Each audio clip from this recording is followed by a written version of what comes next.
Është mbyllur procesi aplikimeve për skemën kombëtare të mbështetjes në bujqësi 2026. Sipas Agjencisë Rajonale të Ekstensionit Bujqësor Korç, janë regjistruar rreth 15.000 aplikime për masat mbështetëse direkte, ndërsa qarku i Korçës ka shënuar numrin më të lartë të aplikimeve.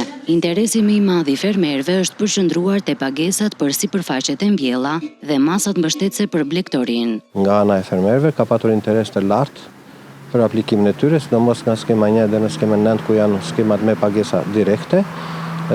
Kemi pasur aplikime vetëm në qarkun e Korçës rreth 7.200 aplikime, ku interesi më i lartë ka qenë në skemën numër 8 që ka të bëjë me sipërfaqen e tokës, pagesë për sipërfaqen dhe në skemat e blegtorisë, siç është përgjith, timta apo dhe për bletari. Përveç masave direkte, fermerët e qarkut kanë shfaqur interes edhe për masat e investimeve, të cilat synojnë modernizimin e fermave dhe rritjen e konkurreshmërisë në sektorin bujqësor. Të gjithë ata fermerë të cilët e kanë pasur dëshirën dhe mundësinë për të aplikuar në këto skema, kanë pasur mundësinë për plotësimin e dosjeve. Arebi ka qenë gjithmonë në krah të tyre për të ndihmuar dosjet dhe sipas asaj çka unë pash gjatë ditëve të aplikimit, qarku i Korçës duhet të ketë mbi 160 dosje të plotësuara në këto skema. Pas përfundimit të fazës së aplikimeve, institucionet përgjegjëse do të vijojnë me procesin e shqyrtimit të dosjeve dhe verifikimit të kritereve përpara përfitimit të mbështetjes financiare nga fermerët.